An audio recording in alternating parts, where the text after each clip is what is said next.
Well, again, welcome everyone. So grateful to have you on the call, or if you're listening to the recording after this live session, just really grateful to have you here with us today. Today, in our Unboxing Growth series, we are talking about positioning and messaging for fundraising.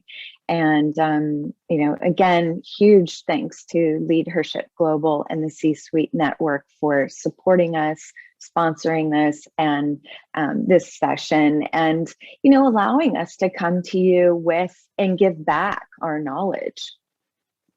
So I wanted to jump into the Leadership Global Credo because I think it's a beautiful thing to set the foundation for our conversation today. And so in this conversation today and moving forward, as we navigate in support of each other in leadership, we want to encourage you with the Leadership Credo, which is cultivate authentic relationships. Jump in, get to know each other, cultivate these relationships. They're here for you to help you grow your business and yourself as a person. Act with courage, really be unabashedly visible, dedicate yourself to your path when you're manifesting, and we can co-manifest with you. That's a beautiful thing. Continue to be a lifelong learner. We are, and clearly you all are, because you're on calls like this. And let's be sure to celebrate each other. So thank you, Linda, for creating that beautiful credo, because I think it really sets the groundwork for and the foundation for having these conversations. And I also want to add that this is a safe place. This is a safe place to ask questions. There are no bad questions, and I really want you to feel comfortable asking any and every question that you may have around the topic area that we're talking about today, or really anything related to marketing. Okay, so a little bit about the organization that I come from. It's Outfront Solutions is the name of my firm, and that's one of the hats that I wear, and I'll get into the other hats that I wear in a moment. But Outfront Solutions, we're a branding, marketing, business development, and global expansion firm, and we're really focused on helping companies grow and increase valuation.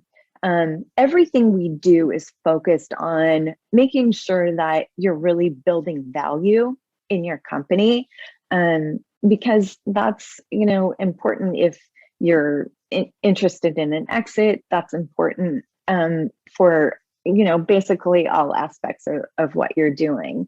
And we find great joy standing along visionaries and entrepreneurs, and even intrapreneurs at large organizations, to help drive purpose and results. And you see this image here, and it's our ikigai, which is a Japanese term for reason for being. And I think it nicely portrays the concentric circles of all the different things that we do at our firm. And you'll see that results and purpose are in the center. And we're really dedicated to helping those organizations that are purpose driven, and we are as well. We really share that, and then we take on your purpose, which is really a beautiful part of the journey.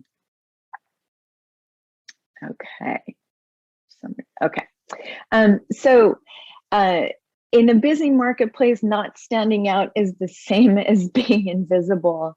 So I think that sets the tone for our conversation today about positioning and messaging. We really all need to really stand out and be visible, and how you're visible in your positioning and messaging is really, really important. So what we'll be covering today is the fundraising imperatives, importance of positioning, all about messaging. Why does it truly matter in the fundraising realm? And then I would like to make sure that you have time for asking questions.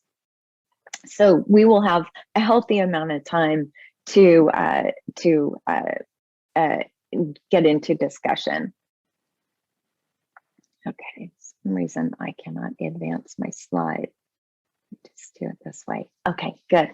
Okay, so I wear a number of different hats, and I've sat on multiple sides of the table. So you just heard about my firm, Outfront Solutions, where I've been standing alongside entrepreneurs for decades, 25 years actually. And in my career, I have helped other entrepreneurs or even raised for myself over $500 million. So I did the math and I sat back and I thought, wow, okay, I've raised a few dollars over the years to help organizations grow. And in that, I will share absolutely everything I know. Brings me such great joy to be in service this way. And because of all these learnings, I've done my best to pack them into a bit of an outline for today, but I consider this a conversation. So please connect with me on LinkedIn, connect with us at Outfront, and let's continue the conversation. The other hat that I wear, and I'm actually going to switch hats because why not? Just make sure you're awake and paying attention. So the other hat that I wear is I'm in venture capital. I have been an investor and advisor for also decades. So early in my career, I took equity stakes in companies. And when I was doing so, and that was in the 90s with technology companies, in doing that, I got a whole different level of exposure as to what it was to grow a company and impact the valuation. And so taking that ride with entrepreneurs was very enlightening.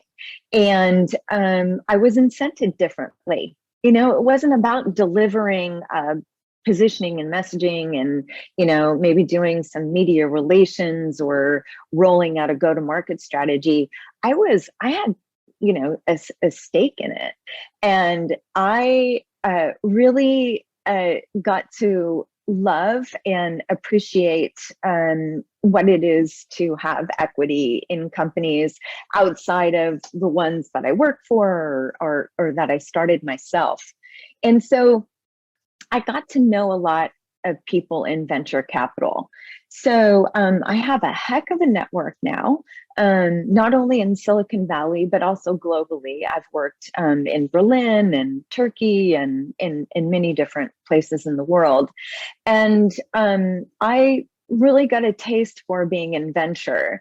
And so consequently, in the last years, I have also started venture capital funds.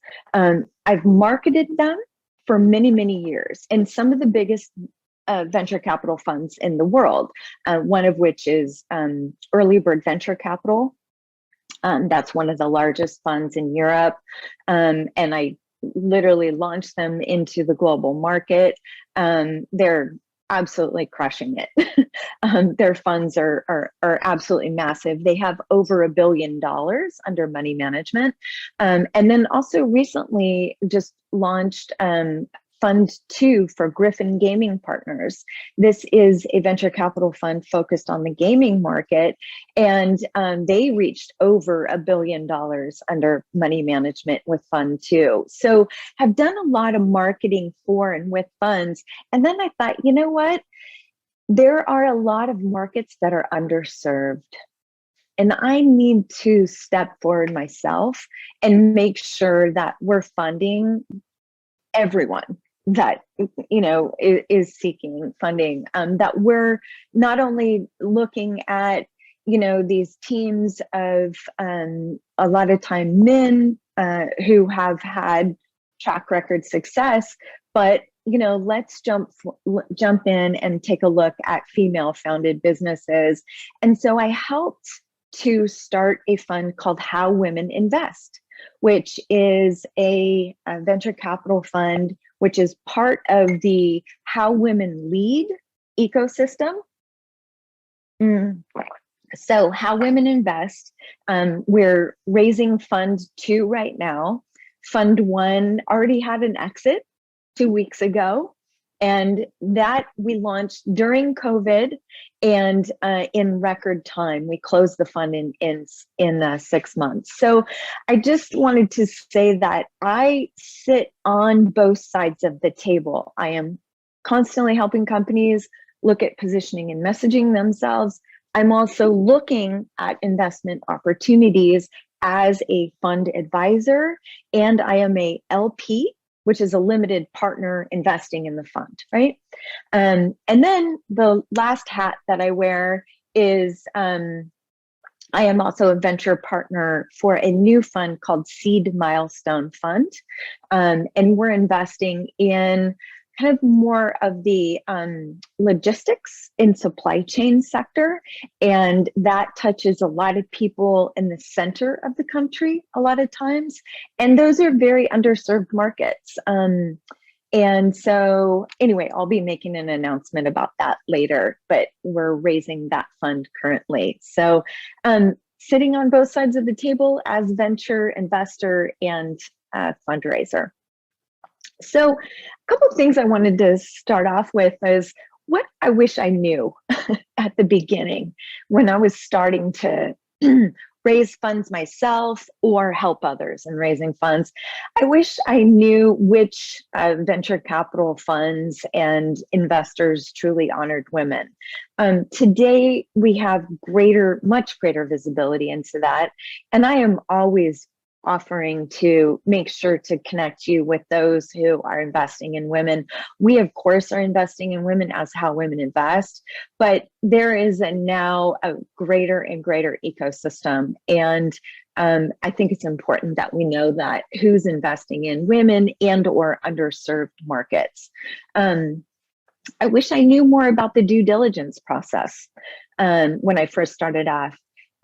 Putting together your due diligence packet is not a trivial thing. It's really, really important part of the journey. And to know what goes into a due diligence packet or data room is really, really important. And the positioning and messaging and go-to-market strategy is a very important part of due diligence, really. I wish I knew how to really nurture an investor relations program. There is a lot to that. Staying in constant communication with potential investors or current investors, because 9 times out of 10, they're the foundation of your network. They will be recommending you to other potential investors and keeping them abreast of all that you're doing. And even little tiny milestone traction points is really important. So I wish I knew more about investor relations and that dance earlier on. What I wish I understood, what were the most important things to have in the data room. Having in your due diligence packet or your data room, you need to have agreements and contracts and, your go-to-market strategy and, all these different things. And so it's really important to have a very solid packet and data room. It shows that you as an entrepreneur have a very well, thought out, operationally sound business. And so your data room is really, really important. I wish I understood how important leadership is to venture capital and or any investors. And your participation in organizations like Leadership Global and C-Suite Network and all that you do as a full leader, that it's so important to tell that part of your story. And we'll touch on that moving forward. I wish I understood the importance of documentation, really tracking and documenting this journey. It's important to feed that back into investor relations. It's important to tell your story and to continue to impart knowledge for those who continue to join your team and join you on this journey. And also, I wish I knew how investors were incented. So we're all incented, right? Even wearing a venture capital hat, I'm incented as a VC by my LPs, limited partners that invest in the fund. And they're typically incented by their communities. So those could be endowments, those could be, all kinds of diverse groups. So we're all incented in some different ways. And VCs have, and most investors also have, someone to answer to. So that's a really important part of the understanding of fundraising, is really understanding the whole value chain or ecosystem. So here's what investors want to know. They want to quickly understand what you're proposing. So having some sort of framework is really important. And that's why I have our Ikigai. It tells you exactly what I do. It's a framework. It shows you all my services and how I go to market. So having a framework of what you're proposing is really important. Your assets are super important. Your story, your team, your employees, your tech, what is it that you have and that you're bringing to the table for your venture? It's really super important to connect the dots with your story and your career, all the different facets of who you are as a leader that makes sense to the current venture. It's super important that you're telling that story and that you are telling the story of team. Typically, I'm sure you're probably earlier stage investors, so seed, A, even B. The investors are investing in the team very, very strongly. And so telling the team story and track record there is really important. What are the reasons to invest or acquire your business? It's funny, we may take that for granted that that needs to be there. What are the growth opportunities? What is that reason to invest? Is it also going to be fulfilling for them because it's strategic and it's a industry or something that they are passionate about? So really giving these potential investors every possible reason that they personally would want to invest, or reasons that your business could be acquired. You need to tell your story of scalability and convey your value propositions clearly, and we'll get into a little bit more about that. You need to be honest and forthright about challenges, solutions, and offerings, right? Paint that whole picture. What is it that could potentially get in your way? What are your offerings? How is it that you can build a moat around them, right? What is the market traction and validation that you've had so far? Typically, you have some points of validation. So conveying those, whether it's as far as an LOI or contracts or customer engagements where you have revenue traction, or if it's even intent, right? You've surveyed, you've gone out and had conversations, you have advisors that are in your market, and that can show market validation as well. So that's really important. Why now? Why now is a good time to invest? What is the urgency behind what you're doing and bringing to market? It's imperative that you speak to the competition and differentiation. We'll get to that in a moment, but that is absolutely an imperative with positioning, so that you're understood contextually where you fit into the marketplace. outlining the business model. What are your revenue streams? You know, how are you going to monetize your market and go to market? Your go-to-market strategy is important. And I've even needed to provide a like literally month by month or quarter by quarter go-to-market strategy to convey the use of funds. So having really clear go-to-market strategy is super important, and that's one of those pieces that should be in the data room. What are some notable achievements that lead up to you being the right person to invest in, right? Anything you've authored.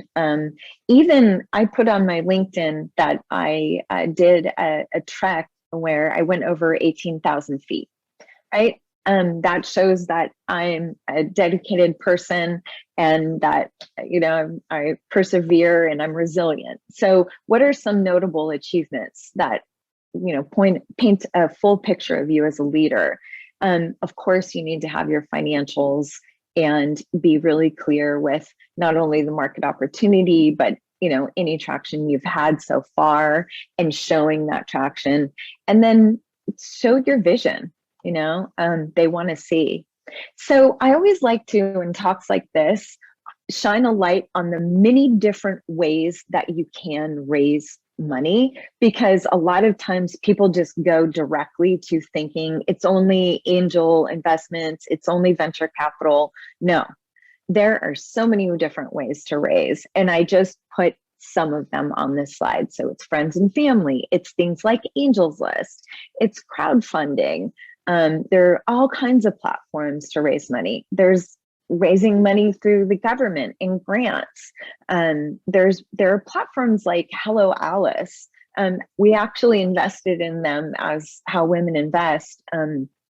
But they have all kinds of different resources for raising money, you know, building your organization operationally, marketing, all kinds of stuff. So they're a great organization in support of especially underserved communities. So it can be vets, women, you name it. They have just a ton of resources for entrepreneurs. Incubators and accelerators. People forget, you know, a lot of times they'll make a 25, you know, 50 grand investment in your business, and you're surrounded by knowledgeable people or people you can collaborate with that may be supportive of other aspects of your business. So that's a great way to go. There's debt. Raise money through debt. You don't even have to give away any equity, and taking loans. And I'm going to come back to not getting any funding in a moment as well. With angels and strategic investors, one of the really key things that I want to shine a light on is how important it is to really demonstrate that you understand the market and tell a story as to how they can amplify what you're doing. All investors have egos. They want to know that they're making an impact on your business, and they want their capital to be meaningful. So if you can paint a picture as to how they can truly step in a meaningful way and amplify your business or add value to it, that is a great way to appeal to angels and strategic investors. And with strategic investors, obviously you want to make sure that your business models, your values are aligned, because there are a lot of organizations out there that will make a strategic investment, and it'll be good for them and the industry as a whole. And, you know, there's a lot of ways that you can tell that story. And then with venture capital, just, you know, just a warning that, you know, that going into raise through venture capital is no cakewalk. I represented a company and went out with this female founder, and we did 150 meetings before we got funded. Now, of course, it was a couple of the first people that we spoke with, but they need to see significant traction and success with you as a founder, past successes that really lead up to how and why you will be successful with this venture. And 9 times out of 10, they're looking for 10x to 10x their money. And so because they're, making bets on, X amount of people that they'll invest in with their portfolio, and they need a couple of them to hit for the fund to pay off. So, they're looking for 10x scalability. And I also just want to remind you that you don't have to always think about raising money, right? There is the route of bootstrapping, and positioning and messaging, this still applies, right? So let's get into some of the imperatives for positioning. Of course, it's so important that you know your market opportunity better than anyone. You can spout off the statistics about your total addressable market, your serviceable available market, your TAM, SAM, and SOM, serviceable, attainable market as well. This is you demonstrating that that there is a significant market out there. And it doesn't always play well to say, okay, there's this huge market out there. No, you got to keep going a couple layers deeper and say, you know what? We understand that we think we can reach this serviceable, addressable market. And then we think we can obtain this part of the market. So super, super important to nail your TAM, SAM, and SOM, okay, in your storytelling and in your positioning. And this market decides, right? This market decides your success.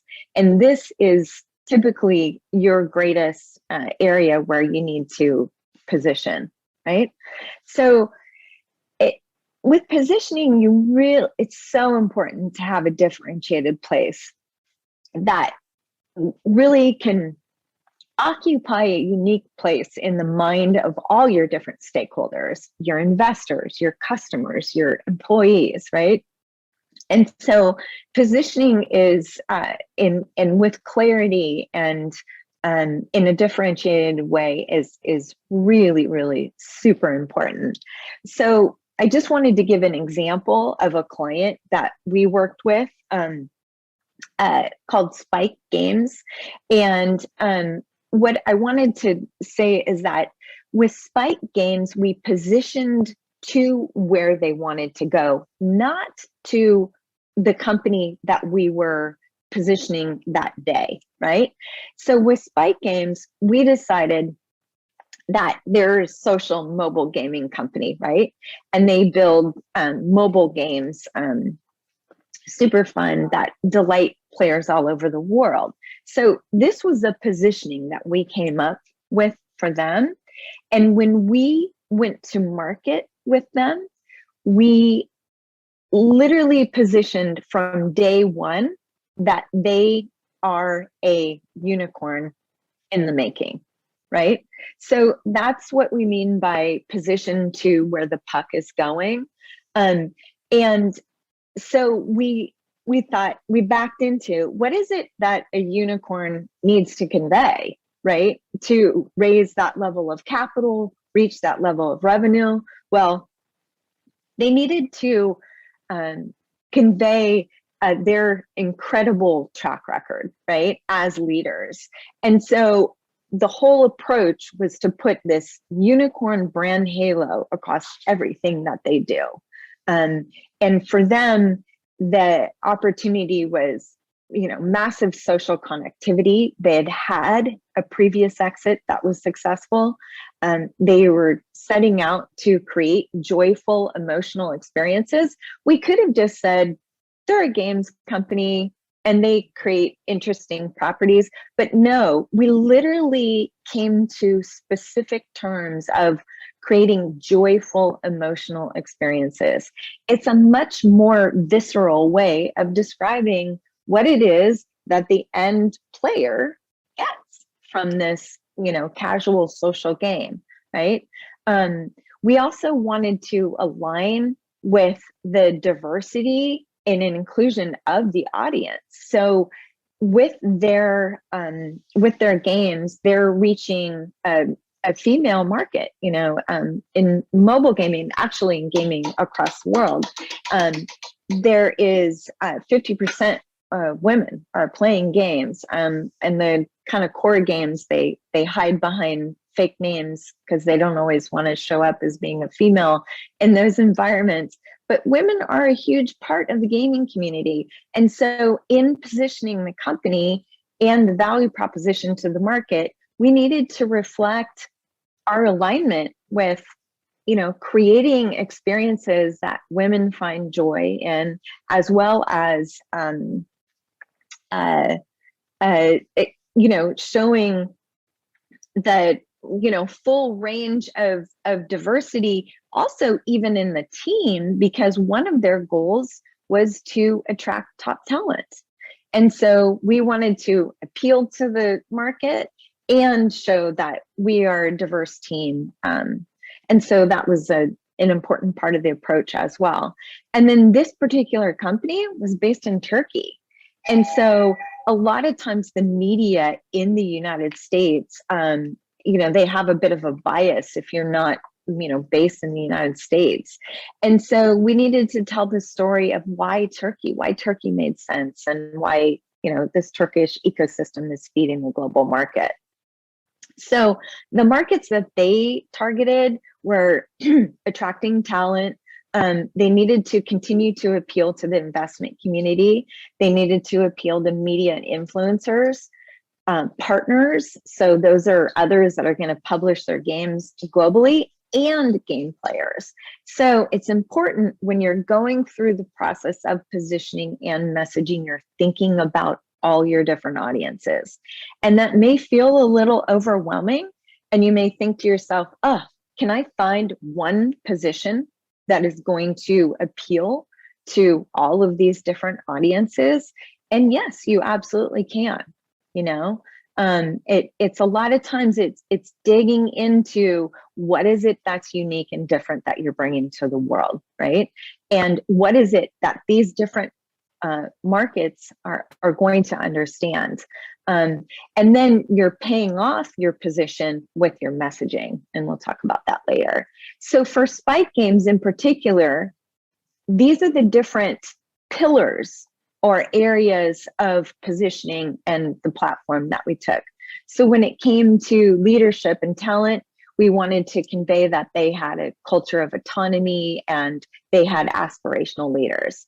When it came to speaking to the social mobile games community, we wanted to convey the stickiness and social connectivity.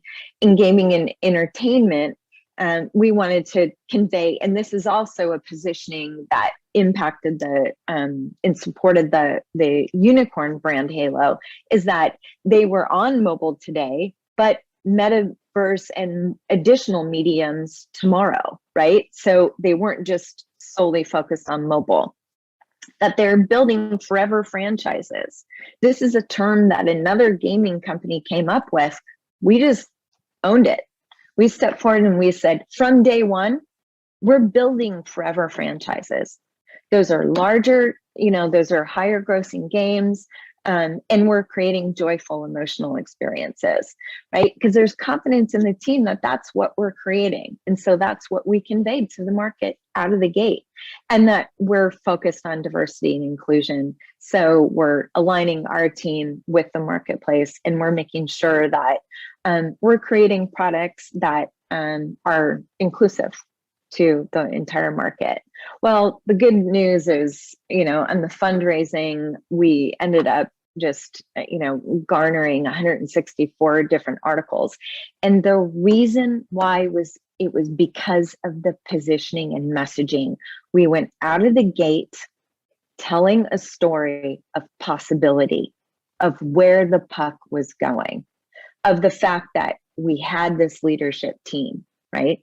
We had, this capability of building these forever franchises. We had to give the media that we worked with, and the marketplace in general reasons to believe.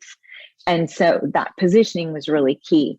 The other thing that we did that was really important was that we partnered with the investors to allow us to convey the funding in ways that they supported. So, they had raised money and we were calling it an A round, and they didn't even have a product in the market. So we went back to the investors and we said, can we call this a seed so that when we're telling this story, it's a bigger round, and it's showing that it's an even earlier bet on the team. And anyway, it's just really wonderfully successful. I'm so happy to say, and it's a female CEO, which also feels really good.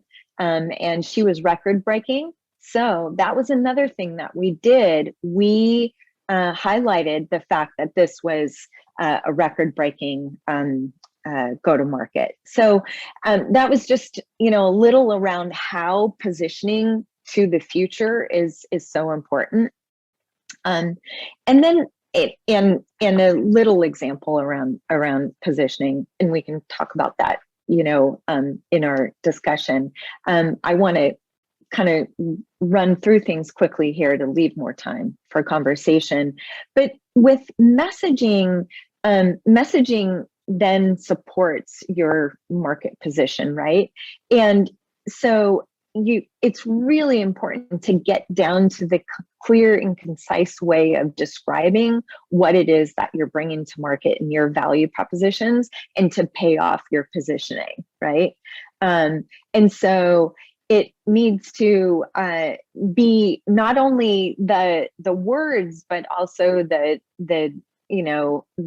how it makes people feel when they hear your messaging, and also the visuals that go with it. So positioning and messaging across the board it's really important to make sure you're really holding up that market position that you've arrived at.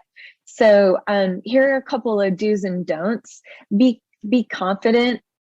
Explain your business. You have to get sick of explaining your business. You've done it 10,000 times. You need to keep doing it, because branding is challenging. It's a noisy marketplace, and you need to repeat yourself over and over again. So it's really, really important that you're clearly explaining what your business is and what is your ask. What are you asking from investors or the marketplace? What is the call to action, right? Super important to pull that through in your messaging. Be confident, be clear and concise, focus on success. What are those elements that really continue to drive you forward? And always have super strong headlines. We've done. And, don't expect them to fall in love with your idea. You may need to go back and kind of calibrate your positioning and messaging. The market decides. And so you'll know, how things are landing by asking and being open to listening. And I think one of the most important things about messaging and positioning is being willing to listen. And being willing to listen if it's not landing too, because you get to course correct when that's the case, right? And then of course, be careful about using flowery prose, because a lot of times we don't necessarily have enough to substantiate it. And in this world, people just don't believe it. There are a lot of skeptics. So here are the different messaging elements. You want to have concise descriptions. Those are 50, 100, 200 word descriptions that are consistent and that you're putting out into the world regularly. They're at the bottom of your email signature. They're, all over your website. I mean, these descriptions of your business are really important to just have over and over again. You want to make sure that you have clear value propositions, just a few, 3, 5, something like that, that really show, tell your story. You want to make sure that you have customer personas and you're speaking to the challenges and how they navigate in the world. Of course, your messaging needs to be benefit and feature laden. It's really great to also show processes and capabilities in your messaging. A lot of times people leave that out. Of course, amplify the team, especially in early fundraising. Point to successes and results and what is the timeliness. So here's just an example of a basic rudimentary message map where you might have a top line message at the across overarching, and this was a messaging and positioning for a client of ours who is a leadership coach, actually, and she needed to convey the value of what she was bringing forward. And so basically, you have this overarching statement, 2 supporting statements. What is it that she brings uniquely to these teams and organizations that she serves?